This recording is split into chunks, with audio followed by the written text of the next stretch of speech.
So usually I do not commentate on my videos, but I was looking forward to play Flight Simulator 2024. And as we all know, yesterday it got rolled out and it had a bad start. As you could see here, people were in that login queue for hours. It took me like 2 hours to get into the login queue. And then there was some gameplay, and I'll try it pretty early this morning, around 6 o'clock my time, and now you're gonna see what happened. It's still pretty bad. So next thing here is I'll try something which is called dune landing, and you see it actually kind of shows you the airflow simulation around the airplane. Maybe that is a feature which you can turn on or off, but I didn't find where you can turn it on or off.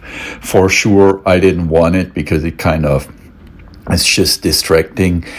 And that actually happened with a lot of scenarios I was trying out. So again, I did not even choose to put that on. And maybe if you're a pilot and you have that airplane, it's maybe interesting for you to see how the airflow of your airplane would be. At least there should be a switch that you can turn it off, but I guess that's actually more a glitch. Why? Because it's a scenario in Flight Simulator 2020. I never had a scenario where, and it's called a scenario where you can choose what you want to fly, where you had these kind of airflow simulation marks. I guess it's maybe from the software or when you develop the game that you can see that. Next thing is I'll try Frankfurt, and the airplane just crashes all the time. So I could not even speed up the engine, although I was pushing the button to increase the engine speed and therefore the airspeed. It's just a disaster, to be honest. Every time I'll tried it, the airplane crashed. As you can see here, I was wanting to show Frankfurt a little bit, but now you can see I almost have no interaction, and now the airplane is just going to crash. Whatever you do, it's just going down. Maybe it's a pilot error, but I tried it several times and it's always the same outcome. It's just crashing. As you can see, I'll try it for a second time here, and it's just always the same outcome. And it's kind of disappointing. And by the way, I've connected my Xbox via a LAN cable, and I have 1000 megabits. So what I'm trying to say, I know that game is actively loading the maps and the scenario. It's not like the Flight Simulator 2020 where you could actually download maps.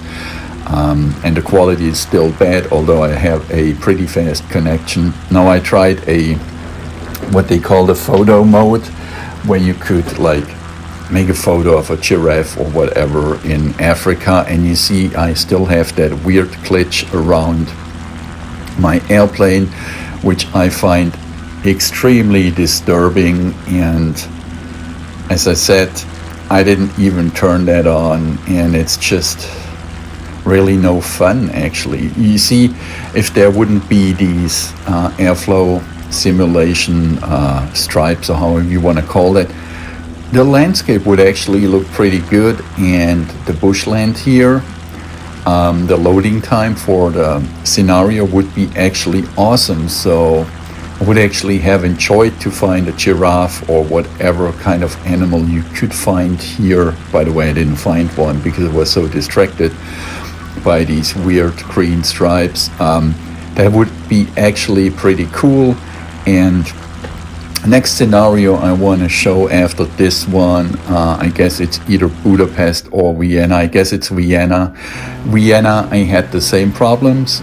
The airplane just crashed after a while, and I guess in a few seconds we should have the Vienna footage. And it's just so disappointing. Now we're gonna switch to the Vienna map, and you see that airplane, it's actually almost full speed, and we're gonna crash in a few seconds. Not in this part of the footage, but it happened like 3-4 times that the airplane just crashed for whatever reason. But still, I want to show you the footage so far. It's just a disappointment because we were all waiting so long for that game. And you should keep in mind, Microsoft, they are also running what's called Azure or Azure Cloud, which system, they have like 4 million plus servers.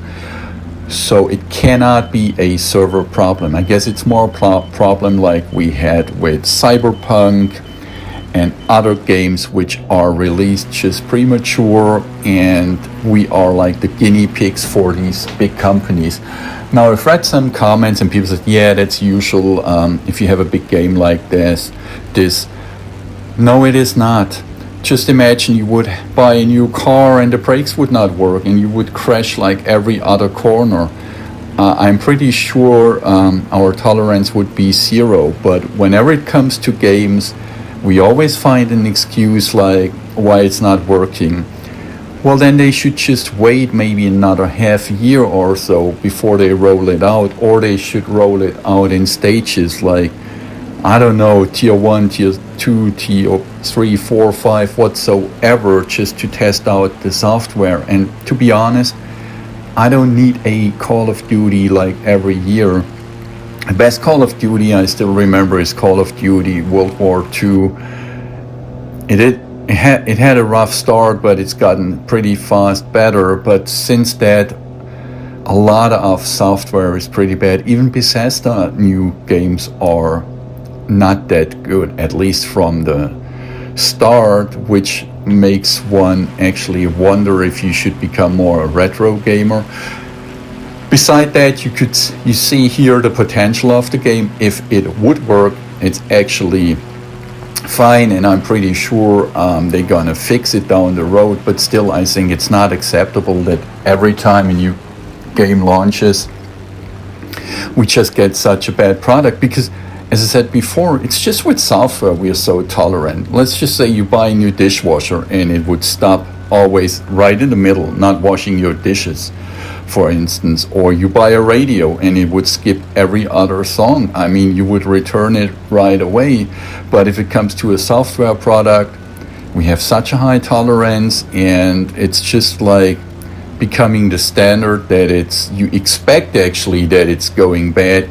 I've seen some YouTube videos last week where people were speculating if it's becoming a disaster, the start of MS Flight Simulator 2024, and it became. So we already have an anticipation that it's actually not gonna work, and that we get a bad product from the start, and then it develops over time,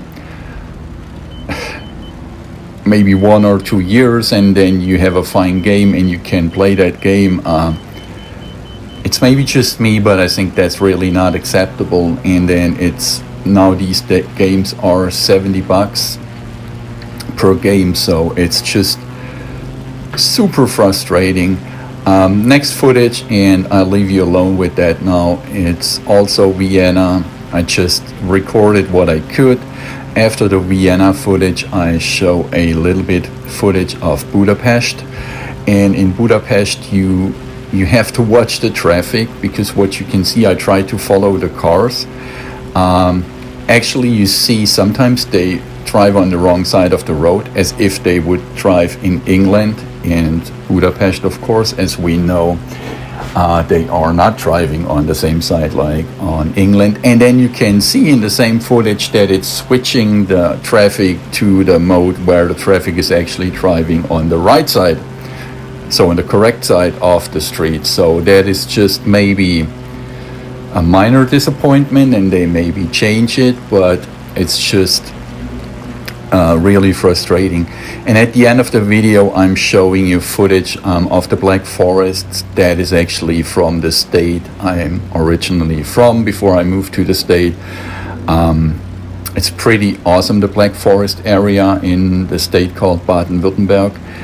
And I could record like 8 minutes yesterday of that footage from the Black Forest.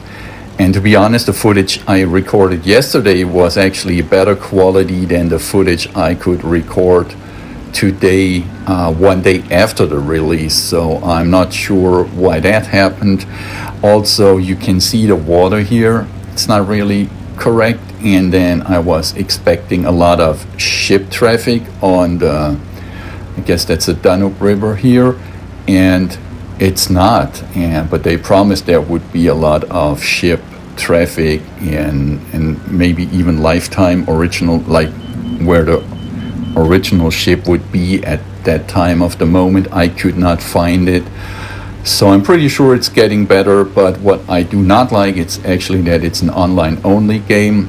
As you can see, it has to load like every single building, every tree and the foliage for the trees. I'd rather install 150 gigabytes or 200 gigabytes and be able to play it offline, because with Flight Simulator 2020 you could choose like, hey, I want to fly over Berlin. Then you download the Berlin map or Berlin area, and then you can run it offline. Here I'm actually forced to be online all the time, depending on how fast my internet speed is. I actually say that's a step back. There is maybe a reason for that, so that Microsoft maybe can show you all the updated building, live traffic whatsoever. That's fine, but you should at least have the option, if you want to play offline or online, and then be able to download maybe your most favorite part of the world where you want to fly around, maybe just your neighborhood or whatsoever. As I mentioned before, that's now Budapest, and here in Budapest later I'm going to show you a little bit where I zoom on to the traffic, and that's why we have that weird situation. Also, I've noticed, if you look closely, some cars are actually driving under a bridge, which goes over a river. So it should come, we should see it here in a few seconds. So maybe in Budapest they have like hovercraft cars, which I'm not aware of that they have in Budapest, but apparently to Microsoft they have these fancy cars which can drive under a bridge on the water. You see it here if you watch closely. The cars are driving under the bridge on the water. Sums up for Budapest that you people have such a amazing cars in Hungary actually. And now if you look down to the traffic, I think I make a right turn now. I record that after I recorded the footage. So, but you see the traffic here. Sometimes it's just on the wrong side. I think we should see it in a few seconds here. And that is just totally off because that's Central Europe and we are not in England or Great Britain. It's maybe just a minor detail, but it's still like, if you want to represent the world, like, and especially here in real time, then at least that should be correct.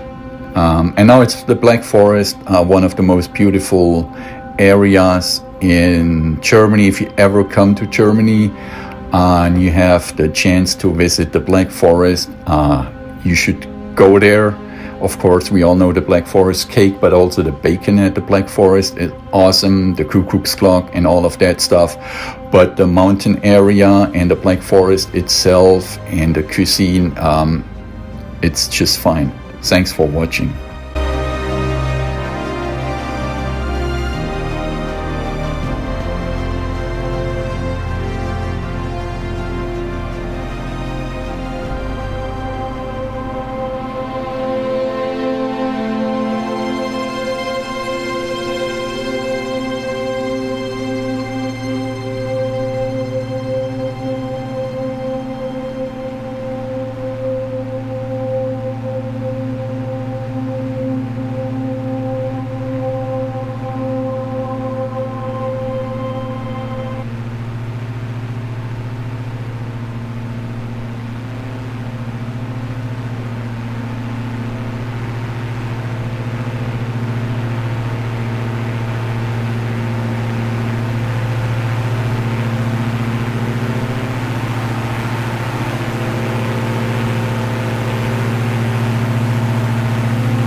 has crashed.